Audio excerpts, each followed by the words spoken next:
मंच पर उपस्थित आज के कार्यक्रम के अध्यक्ष आदरणीय डॉक्टर वीर सिंह रांगड़ा जी, कार्यक्रम के मुख्य अतिथि साई इंटरनेशनल फाउंडेशन के अध्यक्ष श्रद्धेय श्री राजकुमार वर्मा जी, भारतीय उच्च अध्ययन संस्थान के टैगोर फेलो श्री ओपी शर्मा, आज के विशिष्ट अतिथि, कार्यक्रम में आए सभी मातृशक्ति और देशभक्त, भारत प्रेमी, जागरूक नागरिक बंधुओं,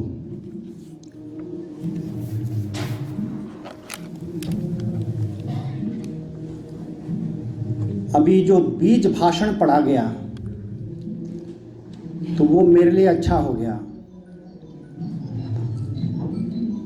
तो मैं कोई भूमिका न बना करके सीधा विषय पर आता हूं।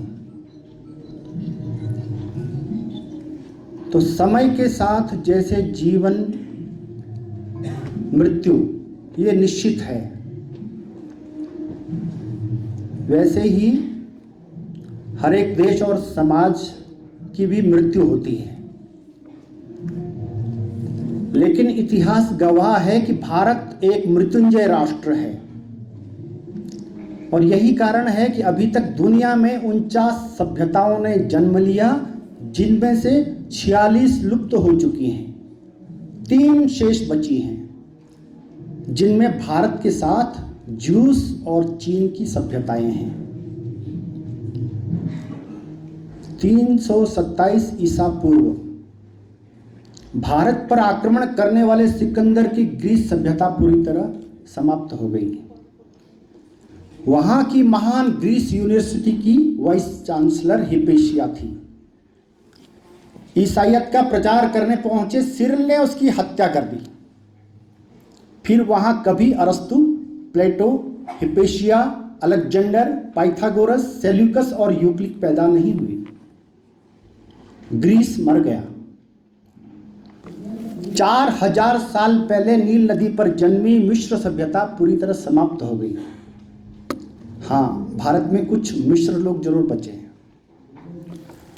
यूपिरिटस और टाइटस यानी दजला और फरात से पैदा हुआ सभ्यता और पहिए का आविष्कार कर दुनिया को गति का प्रथम संदेश देने वाला मेसोपोटामिया आज बर्बर इराक बन गया। इस्लाम के एक ही प्रहार से ईरान की पारसी सभ्यता ने दम तोड़ दिया। सन 1300 में वहां 1.5 करोड़ पारसी थे। आज पूरी दुनिया में 1,45,000 बचे हैं, जिनमें 55,000 अकेले भारत में हैं। रोम के बारे में स्वामी विवेकानंद जी कहते हैं कि जहां कभी सीजर राज कर रहा था, वहां आज मकड़ियां जाला बुन रही हैं। अमेरिका में आज से 550 साल पहले यानी 1492 तक इंका और माया सभ्यताओं की जनसंख्या 10 करोड़ थी। अब 7 लाख लोग बचे हैं। क्रिस्टोफर कोलंबस के बाद यूरोप से पहुंचे ईसाइयों ने वहां लगभग 10 करोड़ लोगों की हत्याएं कर दी। आज अमेरिका में इंका और माया सभ्यताएं जीवन की अंतिम सांसें गिन रही हैं। इन सब के विपरीत हम 1947 में 33 करोड़ थे, आज बढ़कर 133 करोड़ का आंकड़ा पार कर गए। हम निरंतर बढ़ रहे हैं। हम पर भी आक्रमण किए गए। हमें समाप्त करने के लिए शक, हूण, कुषाण, तातार, बालिक आए, फिर मंगोल, मुगल, पठान, ईरानी, तुरानी, अफगानी सब आए और हाल ही में फ्रेंच, डच, पुर्तगीज और अंग्रेज। सबको इसी मिट्टी में मिलाकर 4 बार पाकिस्तान और 1 बार चीन के मंसूबों पर पानी फेरकर भारत आज भी मृत्युंजय राष्ट्र के रूप में खड़ा है। यूनान, मिस्र, रोमा सब मिट गए जहां से, अब तक मगर है बाकी नामो निशा हमारा।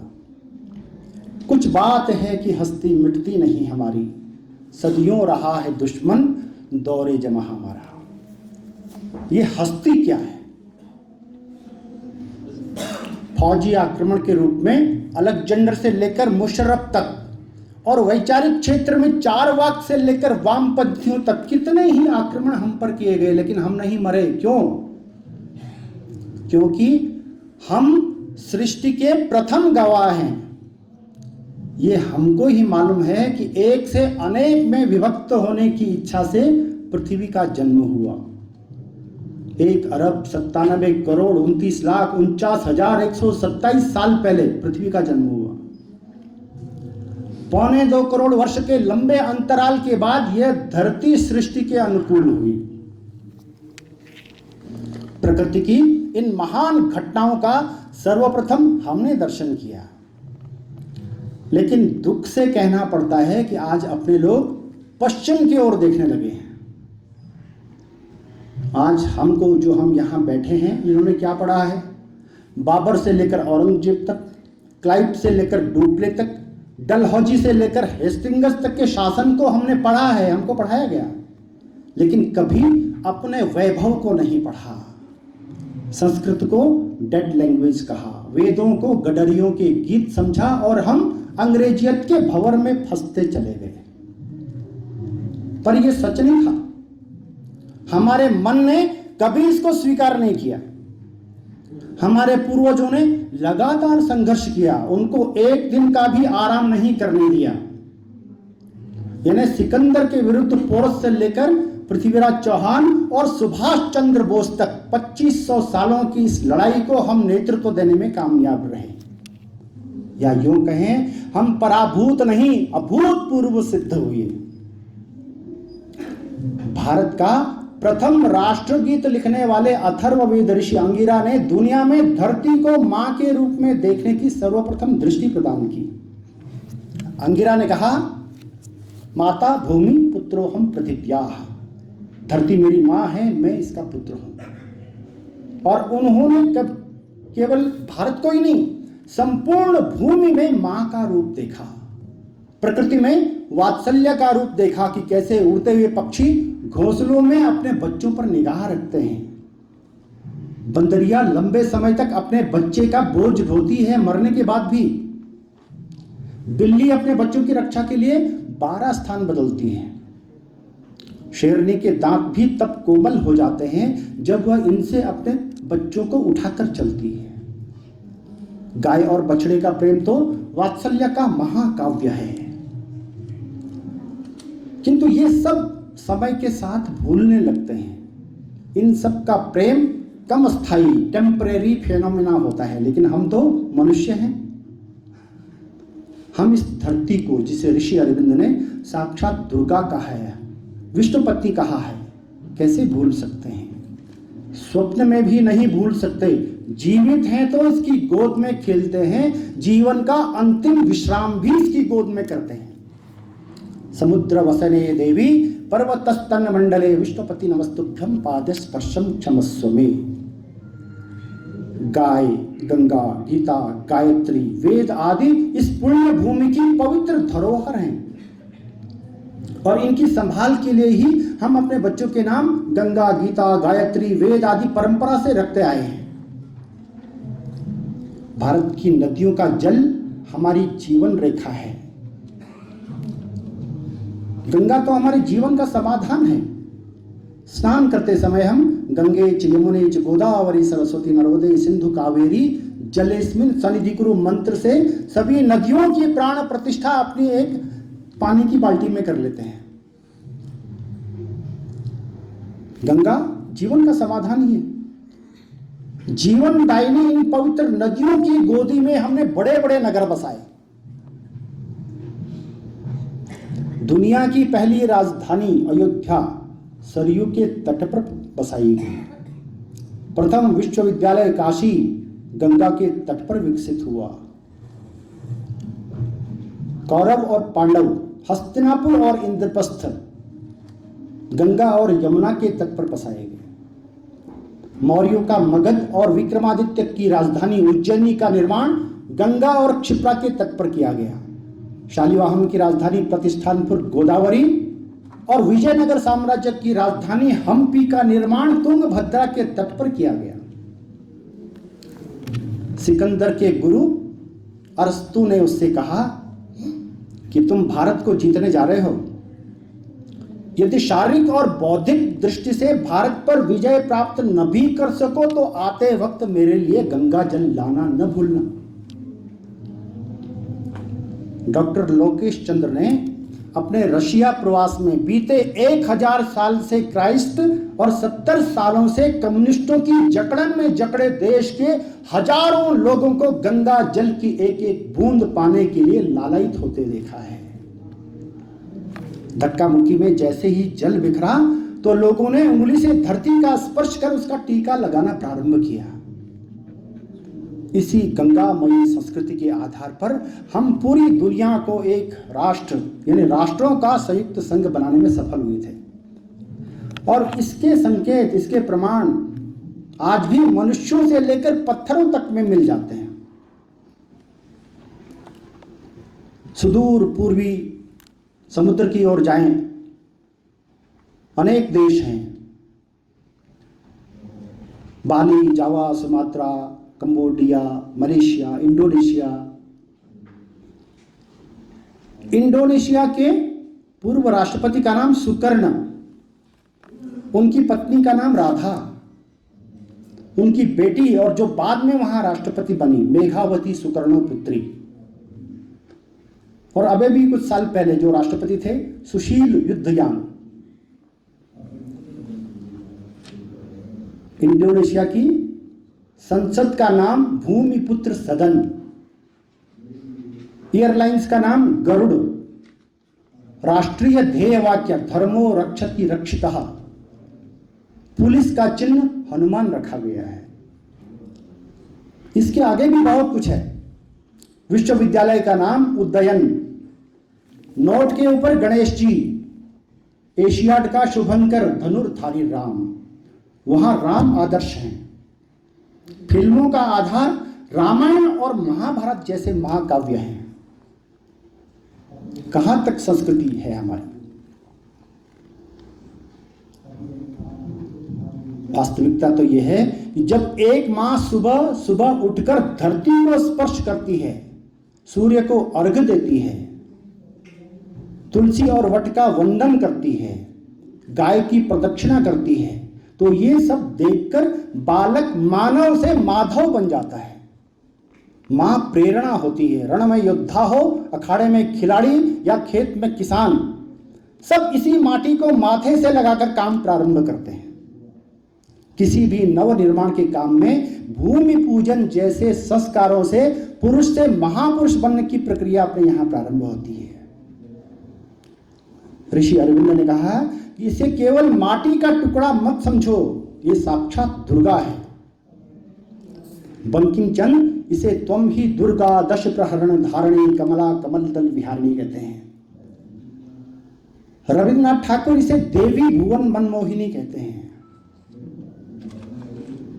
सावरकर इंग्लैंड के सागर के तट पर इच्छा व्यक्त करते हैं, प्रथम मातृभूमि मिला सागरा। स्वामी विवेकानंद पश्चिम के देशों के प्रवास से जब भारत लौटते हैं तो यहां की भूमि में पैर रखते ही लोटपोट हो जाते हैं। स्वामी रामतीर्थ कहते हैं, हिमालय मां का मुकुट है, कश्मीर इसका सिर, काले मेघ मां के केश हैं, बलूचिस्तान और वर्मा मां की भुजाएं हैं, गंगा और यमुना मां का मांगल्य है, नागपुर नाभि विंध्य कटी है, अमरकंटक से निकली नर्मदा मां की करधनी कमरबंद है, पूर्व और पश्चिम के घाट मां की जंघाएं हैं, कन्याकुमारी मां का चरण कमल है, सागर राज मां के पग धो रहा है, वायुदेव चंवर डुला रहे हैं, चांद और सूरज मां की आरती उतार रहे हैं। ये वंदन की धरती है, अभिनंदन की धरती है, अर्पण की भूमि है, तर्पण की भूमि है, जिएंगे तो इसके लिए, मरेंगे तो इसके लिए। और आगे वो कहते हैं, मैं भारत हूं, जब मैं चलता हूं तो भारत चलता है, इसका कंकर कंकर शंकर है। ये भाषण हम सब ने भी सुना होगा 10-12 साल पहले संसद में स्मृति ईरानी उस समय मानव संसाधन विकास मंत्री थी।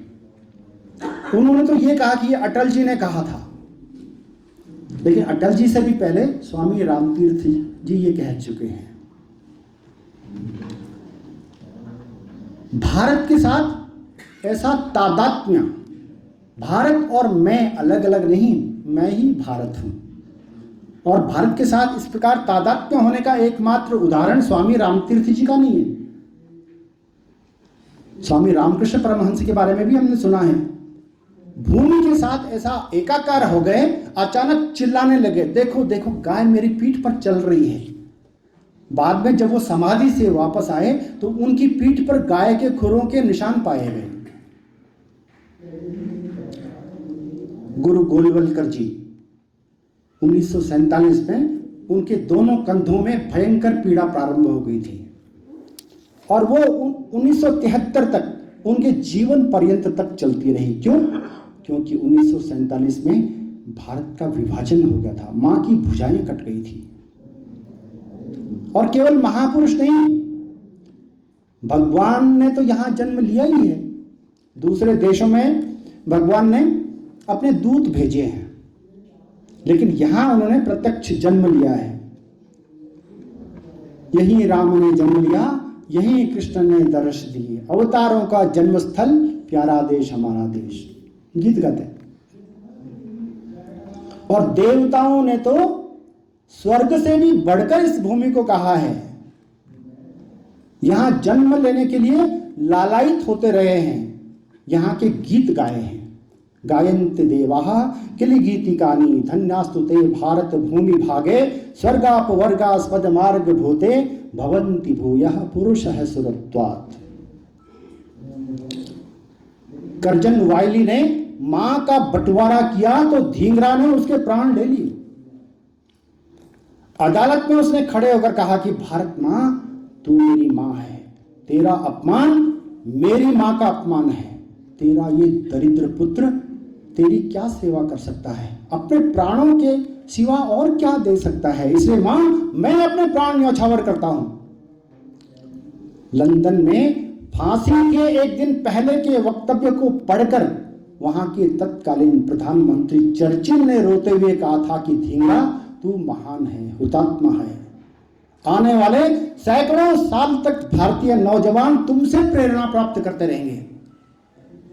लेकिन 60 साल भी नहीं बीते और धींगरा, आजाद, भगत सिंह सरीखे क्रांतिकारियों की जगह फिल्म में एक्टर और एक्ट्रेस ने ले ली।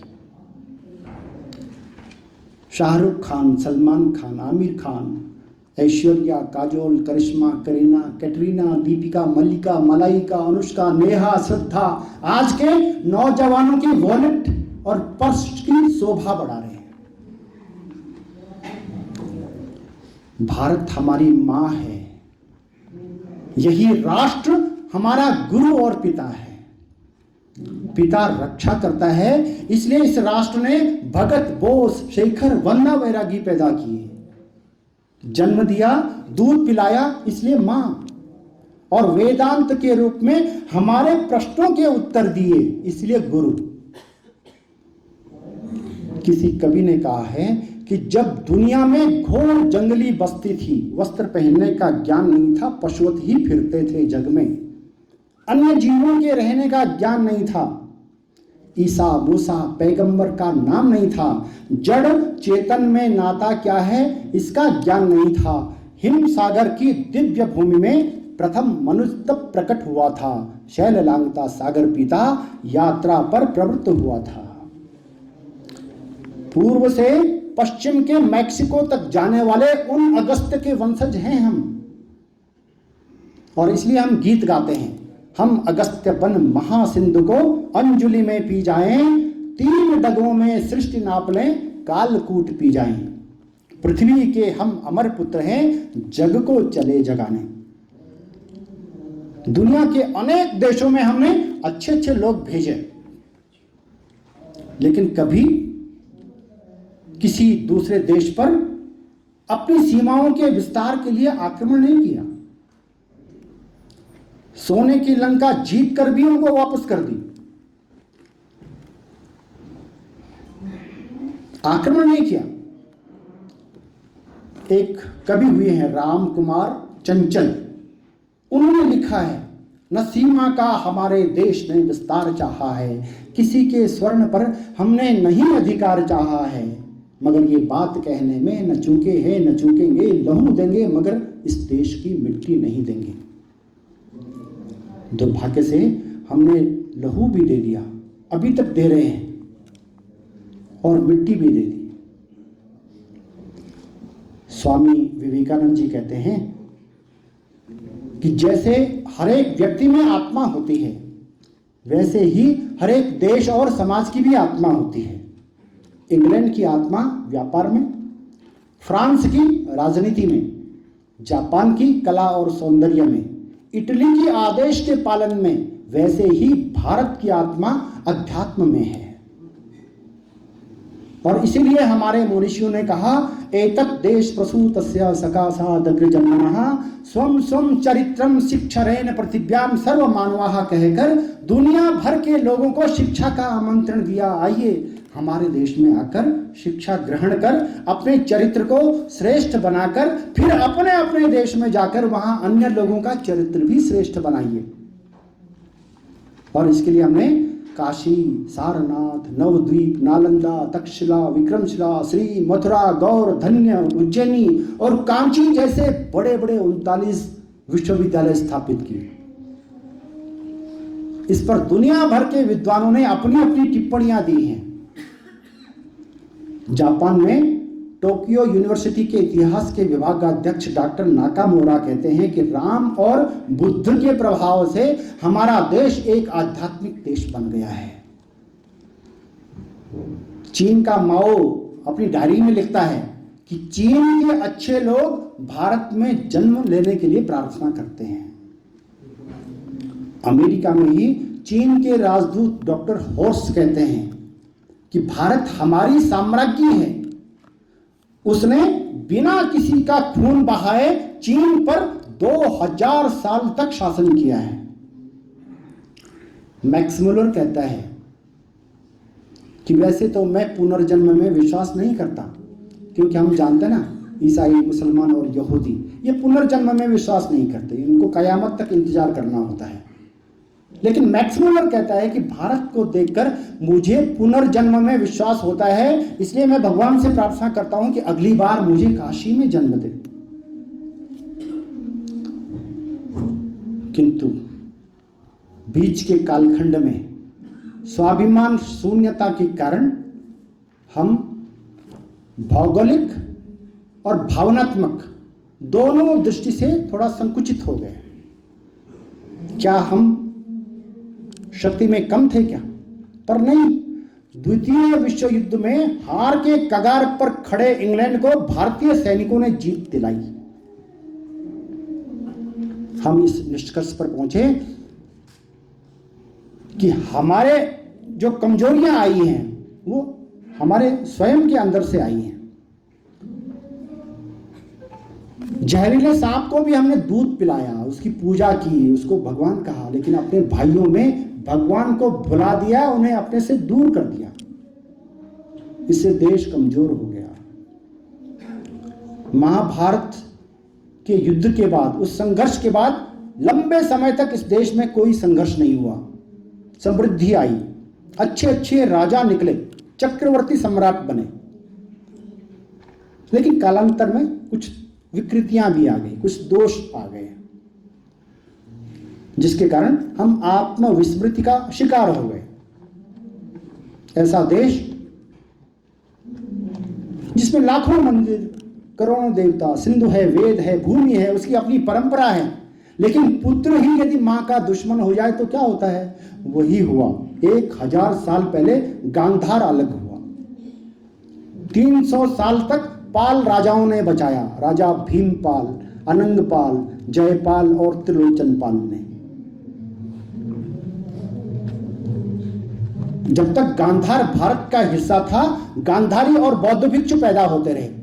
अलग हुआ तो आतंकवादी पैदा हो रहे हैं। 1936 में वर्मा अलग हो गया। वहां की जेलें तिलक और सुभाष जैसे क्रांतिकारियों से सुशोभित होती रही। लेकिन आज वह भी आतंकवादियों का आश्रयदाता बना हुआ है। प्रधानमंत्री नेहरू ने उसे कोको द्वीप दिया, उसने लीज पर चीन को दे दिया। चीन ने वहां निरंजन पाड़े में भारत विरुद्ध हवाई अड्डा बना दिया। आज ड्रैगन के रूप में खतरा है भारत के लिए चीन।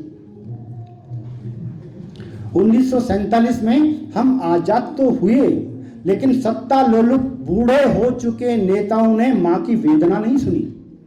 परिणाम 5 राज्य खोए, 300 जिले, 224 तीर्थ क्षेत्र, 20 लाख बंधुओं की हत्या, लाखों शरणार्थी हो गए, 2 लाख बहनों पर अत्याचार हुए। सुचेता कृपलानी तो इतनी घबराई कि दिल्ली से कोलकाता जाते समय पोटेशियम साइनाइड अपने साथ रखकर ले गई। बंगाल कट गया, वेद भूमि पंजाब, तक्षशिला, सीमा प्रांत, ये सब हमसे अलग हो गए। आजादी मिलने के 2 महीने बाद ही प्रधानमंत्री नेहरू जी की कमजोर नीतियों के कारण कश्मीर का कुल क्षेत्रफल 2,26,000 वर्ग किलोमीटर में से हम 1,24,000 वर्ग किलोमीटर खो बैठे। परिणाम, कश्मीर आज तक समस्याग्रस्त है, अभी तक समस्याग्रस्त है। मेहर सिंह ने 19,000 फीट की ऊंचाई तक डकोटा विमान उड़ाया, जिसे लेह में लैंड किया गया। मेजर जनरल थिमैया ने द्वितीय विश्व युद्ध के सेंचुरियन टैंक को 13,200 फीट की ऊंचाई यानी करगिल के हाजीपीर तक ले जाकर विश्व कीर्तिमान स्थापित किया। पाकिस्तान भाग रहा था, लेकिन माउंट बेटन के कहने पर युद्ध विराम किया गया। लोग तो कहते हैं कि Pandit Nehru lady mount batten के हाथों बिक चुके थे। परिणाम अभी तक भुगत रहे हैं। 3 दिन पहले पहलगाम में क्या हुआ?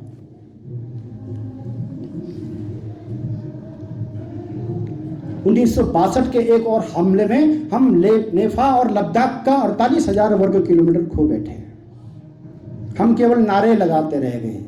मान सरोवर की लहरों तक भारतवर्ष हमारा है, लेकिन कैलाश और मानस भी हमारे हाथ से निकल गए। और इससे पहले श्रीलंका, नेपाल, वर्मा, भूटान, अक्साई चीन, कश्मीर वैली, पूर्वी बंगाल, पश्चिमी पंजाब, सिंध, सीमा प्रांत, बलूचिस्तान, उस पार का गांधार, देखते देखते सब मातृभूमि से कट गया।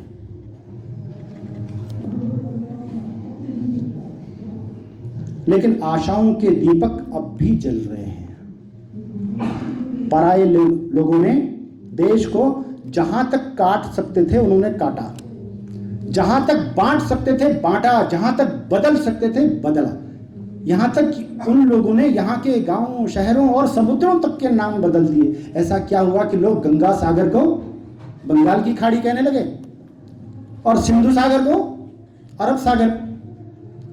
हमने तो 6 लाख गांवों और गौरी शंकर, सागर माथा, नंद प्रभा, कुमार पर्वत, कंचनगंगा, पंचाशूली, कैलाश, केदार, बद्री, अमरनाथ, नर नारायण, नीलकंठ और ओंकार जैसे 25,000 फीट से ऊंची 1,040 हिमालय की चोटियों को हमने नाम दिए।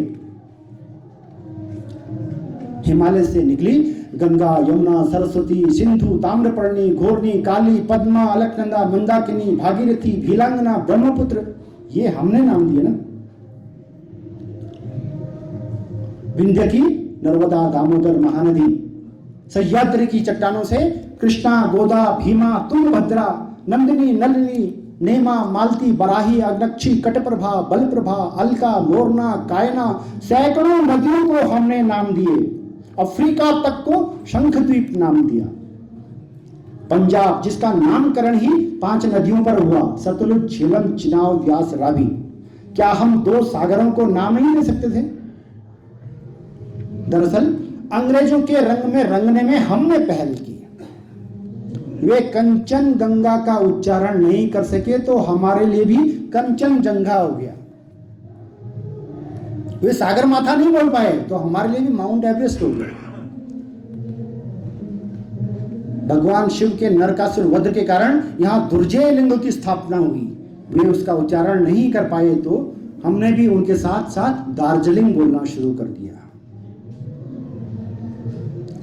कन्नड़ का केंद्रा द्रोणधारा देहरादून बना, भवानीपुर ढाका हो गया, लवपुर लाहौर बन गया।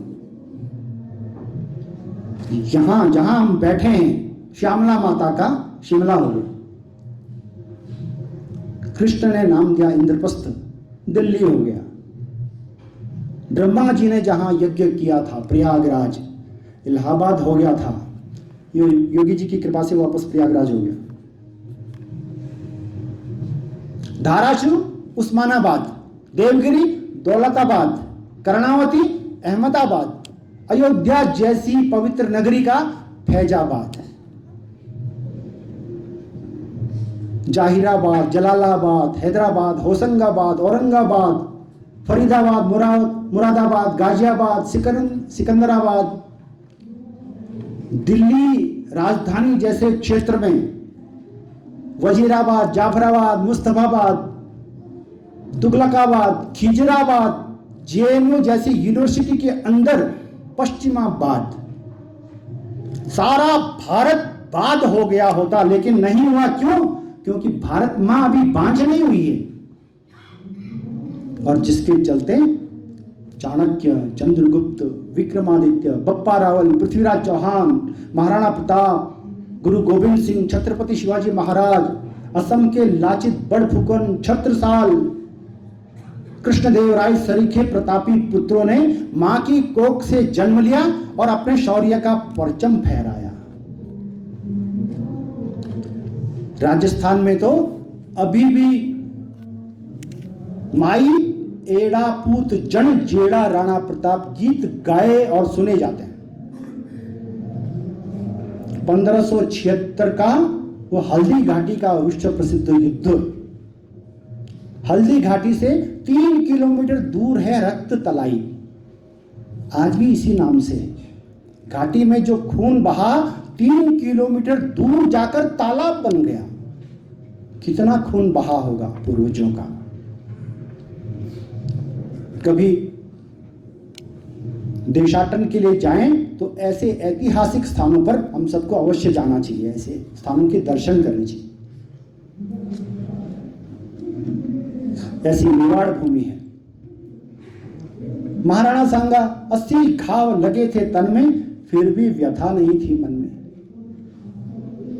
भामाशाह, महाराणा प्रताप जंगल जंगल भटक रहे थे, मेवाड़ छिन गया। मेवाड़ छोड़ने की बात सोचते हैं, ऐसी कमजोरी मन में आती है। इतने में भामाशाह का आगमन। भामाशाह कहते हैं, राणा जब ही मन मा सोचियो, छोड़ चालो मेवाड़। भामा बोलियो, मत जा राणा, ले ले धन अपार। अपने जीवन की सारी कमाई महाराणा प्रताप के चरणों में न्यौछावर कर देते हैं। महाराणा प्रताप उसी धन से फिर से सेना का संगठन करके मेवाड़ को स्वतंत्र करते हैं। इसलिए हम भामाशाह को आज तक याद करते हैं। अन्यथा तो पैसा बहुत लोग कमाते हैं, लेकिन 500 साल बाद भी उनको हम याद कर रहे हैं, क्योंकि धन का समर्पण कर दिया, सारी कमाई। पन्ना धाय राजकुमार के स्थान पर अपना पुत्र सुला दिया। राजकुमार बचेगा तो राजवंश बचेगा। जिस पुत्र को 9 मास तक गर्भ में रखकर रक्त से सींचती रही, उस पुत्र का ऐसा बलिदान। अपनी आंखों के सामने अपने पुत्र के टुकड़े टुकड़े होते देखती रही, लेकिन मुख से उफ तक नहीं। दुनिया में ऐसा इतिहास अन्यत्र कहां मिलेगा?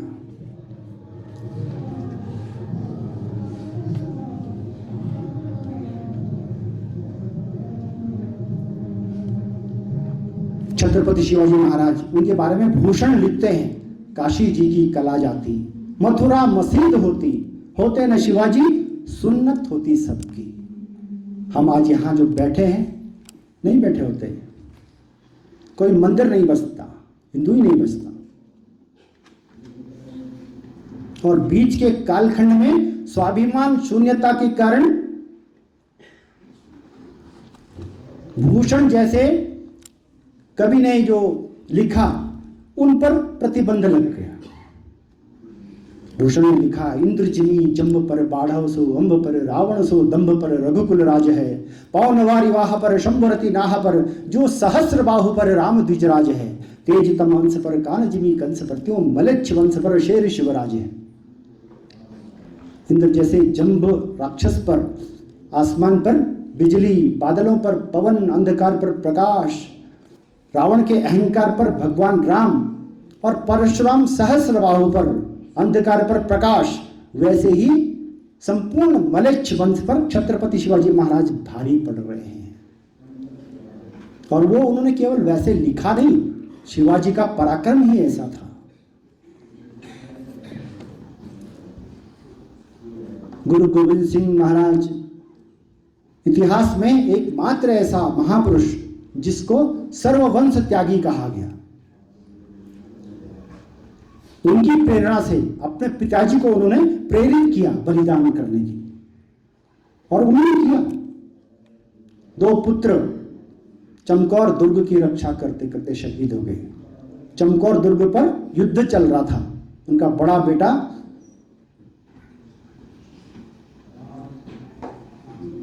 जोरावर सिंह वो नेतृत्व कर रहा था। युद्ध के बीच में वापस आया। गुरु महाराज ने कहा, अरे तू यहां, तुझे तो युद्ध भूमि में होना चाहिए था।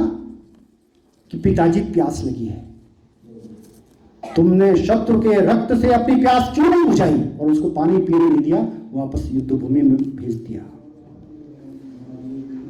शहीद हो गया। साथ में छोटा भाई जुझार सिंह भी, 2 छोटे बेटे जोरावर सिंह और फतेह सिंह। सरहिंद की दीवारों में जिनको इस्लाम स्वीकार न करने पर जिंदा ही चुनवा दिया गया। वो दीवार गले तक आ गई तो बड़े भाई के आंखों में आंसू आ गए। तो फतेह सिंह कहता है जोरावर सिंह से कि भाई तू डर गया क्या, रो रहा है? तो जोरावर सिंह कहता है कि नहीं फतेह सिंह, मेरी आंखों में इसलिए आंसू नहीं आए कि मैं डर गया, ये आंसू इसलिए आए हैं कि देश में, इस देश जन्म मैंने पहले लिया इस धरती पर, लेकिन देश धर्म की रक्षा के लिए शहादत तू पहले दे रहा है। तेरी इस शहादत को देख करके मेरी आंखों में आंसू आ गए। दीवार और ऊपर चढ़ गई। उनको कहा गया कि अभी भी कुछ नहीं बिगड़ा, तुमको छोड़ दिया जाएगा, इस्लाम स्वीकार कर लो। तो कहते हैं जोरावर जोर से बोला, फतेह सिंह शोर से बोला, रखो ईंटें भरो गारे, चुनो दीवार हत्यारे, निकलती सांस बोलेगी हमारी लाश बोलेगी, यही दीवार बोलेगी हजारों बार बोलेगी। और इसलिए आज तक हम सरहिंद साहब एक हमारे लिए एक पवित्र तीर्थ बन गया है, वहां दर्शन करने के लिए जाते हैं। सावरकर जी हम सब जानते हैं, क्रांतिकारी गतिविधियों में संलिप्त होने के कारण से उनको 2 आजीवन कारावास हो गया। 2 आजीवन कारावास और 1 आजीवन यानी 25 साल, 2 आजीवन 50 साल की जेल, वो भी सश्रम, कोलों में तेल निकालते हुए, छोटी सी काल कोठरी में रहते हुए। कहीं से उनकी भाभी का एक पत्र उनके पास पहुंचता है। उसमें उनकी भाभी लिखती हैं कि तुम्हारा 5 साल का बेटा था, बीमार हुआ, चल बसा, अब हमारे वंश का क्या होगा? तुम्हारे जो बड़े भाई हैं गणेश दामोदर सावरकर, वो भी उसी जेल में आजीवन कारावास काट रहे हैं। अब वो वापस आ भी जाएं तो वंश वृद्धि होगी इसकी संभावना नहीं लगती, इसलिए तुम अंग्रेजों से माफी मांगकर वापस आ जाओ। तो सावरकर भाभी को उत्तर देते हैं लिख करके, कवि थे वो लिखते हैं, भाभी वंश की चिंता क्यों करती हो, वंश लता उनकी अमर भई, देश हित जो निर्वंश हुए।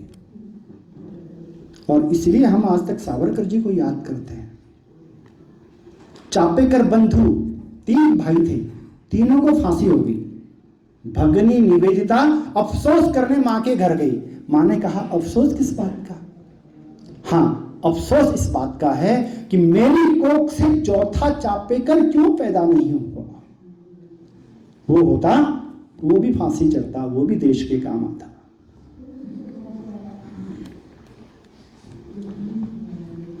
तो महापुरुषों की एक अजस्र श्रृंखला हमारे यहां हुई है, लेकिन हमको पढ़ाया क्या जाता रहा है। लेकिन इसका दोष किसी और को नहीं, हम स्वयं ही अंग्रेजों के रंग में रंग गए। आज घर घर में मां मॉम हो गई, पिताजी डैड हो गए, बाकी सब अंकल और भारत इंडिया हो गया। तो जब इंडिया कहते हैं तो सिकंदर के बाद बारे में कुछ याद आता है, लेकिन जैसे ही भारत कहते हैं कि अपने श्रेष्ठ पूर्वजों की याद आती है। और वैसे भी भारत का मतलब भ्री धातु से बना है। भारत का अर्थ है प्रकाश, भारत का अर्थ है जोड़ना, भारत का अर्थ है ज्ञान में रत रहने वालों का देश, भारत का अर्थ है अन्नपूर्णा का देश, भगवान का देश। भारत का अर्थ ये है। और हमारे यहां तो प्रत्येक मां का नामकरण उसके पुत्र से होता है, इसलिए ये पुत्र भरत की मां भारती है। मैं अपनी बात बता रहा हूं, शायद कम लोगों को विश्वास होगा, बात ही ऐसी है। मैं दिल्ली में था आज से 25 साल पहले, तो हमारी माताजी गांव से आई, उनको आंखों का ऑपरेशन कराना था। तो हमारे बड़े भाई वहीं रहते थे दिल्ली में। तो उस समय मोबाइल तो थे नहीं, लैंडलाइन पर फ़ोन आया मुझे कि माँ आई है, तो हॉस्पिटल में है, ऑपरेशन हो गया है, तो मिलने के लिए आ जाना। मैं चला गया हॉस्पिटल में। हॉस्पिटल में गया तो रिसेप्शन पर जो सिस्टर होती है, तो मैंने पूछा क्या मिलना है, किससे मिलना है? तो मुझे अपनी माँ का नाम ही याद नहीं आया, क्योंकि मैंने सुना ही नहीं था, बहुत कम सुना था। क्योंकि हमारी माँ का नाम कोई लेता नहीं था। हमारे पिताजी हमारे भाई का नाम लेकर के उसकी माँ, और जो बाकी लोग थे वो हमारा जो ननिहाल था उस गांव का नाम लेकर के वो कहाँ है। तो इसलिए वो रजिस्टर्ड हुआ ही नहीं। स्कूलों में भी जरूरत होती नहीं थी, केवल पिताजी के नाम से काम चल जाता था। तो एकदम से मुझे याद नहीं आया, मैं वापस भागा पीछे, वहां पर बरामदे में टहलता रहा, माँ का नाम क्या है, माँ का नाम क्या है।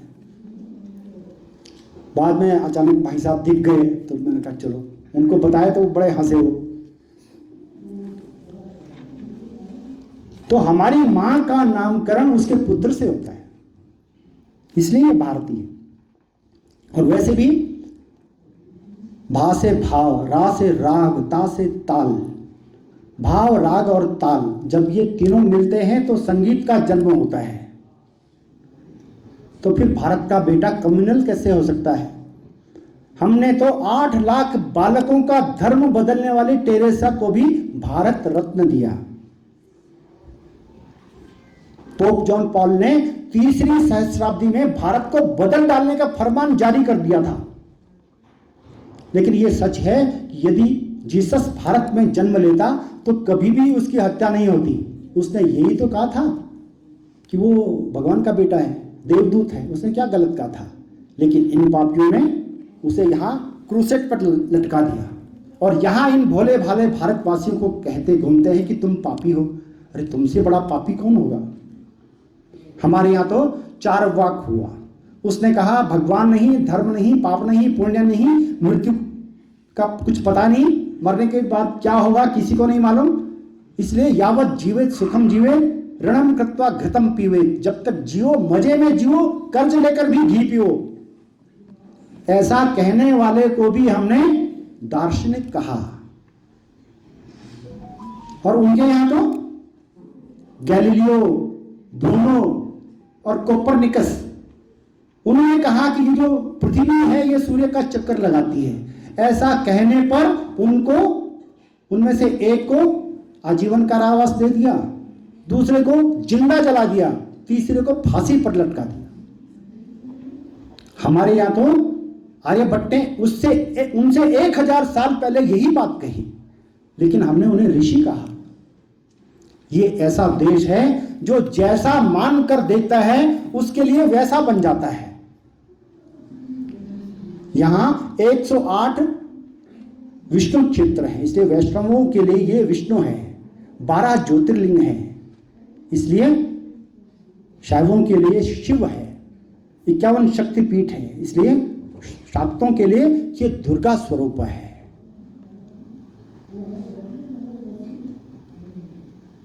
भारत को जो जिस दृष्टि से देखता है उसके लिए वो वैसा हो जाता है। गुरु ग्रंथ साहिब में 3000 बार राम, कृष्ण और शिव के कीर्तन है। 10 गुरु, गुरु नानक देव, अंगद देव, गुरु हर राय, गुरु रामदास, गुरु राम राय, गुरु अर्जुन देव, गुरु हरकिशन, गुरु तेग बहादुर, गुरु गोविंद सिंह, सब भगवान के नाम।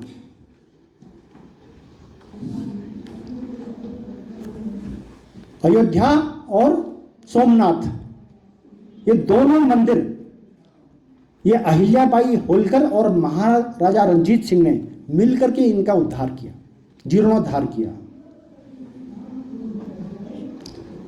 भक्त अगर सिख बनता है तो सारा भारत उनका है। ये जो गुरुपुत्र हुए हैं, अजीत सिंह, जुझार सिंह, जोरावर सिंह और फतेह सिंह, इनका बलिदान केवल खालिस्तान के लिए तो नहीं था, सारे भारत के लिए था। भारत के कोने कोने को विकसित करने की जिम्मेदारी उस समय उनकी थी, आज हमारी है। महापुरुषों ने तो अपना कर्तृत्व कर लिया अपने समय में, अपने पराक्रम से, त्याग से, साहस से, स्वाभिमान से भारत को विश्व के गुरु सिंहासन पर स्थापित करने का उनका जो प्रयास था वो उन्होंने किया। लेकिन अब हमारी बारी है ना। लेकिन आज सीमाओं पर हथियार लेकर जाने की जरूरत नहीं है। आवश्यकता पड़ेगी तो वो भी करेंगे, लेकिन ये काम सेना का है, पुलिस का है, प्रशासन का है, सरकार का है। हमें कहेंगे हम वो भी करेंगे। लेकिन आज के संदर्भ में भारत का जो गौरव है उसको और आगे ले जाने का, उसको बढ़ाने के लिए हमको कुछ छोटी छोटी बातों पर ध्यान देना पड़ेगा। वो केवल 5 बातें हैं जो हम सबको आत्मसात करनी होंगी अपने जीवन में, अपने व्यवहार में, अपने आचरण में। उन 5 बातों को हम सबको लेकर के चलना होगा। और वो पहली बात है कि मैं और मेरे परिवार में सामाजिक विषमता जिससे होती है ये नहीं होगा, मैं नहीं होने दूंगा। मेरे परिवार में कोई ऊंच नीच, छुआछूत, भेदभाव ये नहीं माना जाएगा, क्योंकि इसके कारण से हम बहुत पीछे हुए हैं, पीछे हो रहे हैं। तो सामाजिक समरसता, समाज को, देश को आगे बढ़ाने के लिए पहली बात मैं करूंगा, मेरे परिवार में होगा तो समाज अनुकरण करेगा ना। क्योंकि कोई भी अच्छा काम होता है उसका अनुकरण ही होता है। यदि यदा चरति श्रेष्ठ, तो लोग पीछे चलेंगे। दूसरी बात है मैं और मेरे परिवार में ये जो जीवन मूल्य हैं, ये जो सांस्कृतिक मूल्य हैं, धरोहर हैं, संस्कार हैं, इनको जीवित रखने के लिए कुछ ना कुछ सतत प्रयास हम करते रहेंगे। उसके लिए भजन है, भोजन है, भ्रमण है, भवन है, ये कैसा होना चाहिए? अपने देश के अनुरूप, अपनी संस्कृति के अनुरूप, धर्म के अनुरूप इस प्रकार का व्यवहार करेंगे। तीसरी बात है पर्यावरण की। खतरा क्या क्या है सब जानते हैं। लेकिन रोकथाम कहाँ से होगी? अपने से होगी, अपने घर से होगी। प्लास्टिक है, पानी है, पेड़ है, पर्यावरण को बचाना है, ऊर्जा को बचाना है। छोटा सा काम है, अपने घर को पर्यावरण युक्त घर रखेंगे। चौथी बात है स्वदेशी। और स्वदेशी केवल वस्तु की बात नहीं है, भाषा है, भूषा है, विचार है। हमारा अपना क्या है, हम उसको आगे बढ़ाएंगे। और अंतिम बात है कर्तव्यों की, नागरिक शिष्टाचार, नागरिक कर्तव्य। ये जो 5 बातें हैं, इनको हम अपने जीवन और व्यवहार में, आचरण में इनको रखेंगे। छोटी छोटी बातें हैं। तो आज हम भारत को फिर से उसका जो गौरव था, विश्व के गुरु सिंहासन पर एक समय भारत था, हमारी इच्छा है हम फिर से उसको विश्व के गुरु सिंहासन पर बिठाना चाहते हैं। और ये संभव है, लेकिन इसकी शुरुआत हम सब अपने से होगी। तो बहुत कुछ न कहकर अपनी बात को यहीं पर विराम देकर के मैं अपना स्थान लेता हूँ।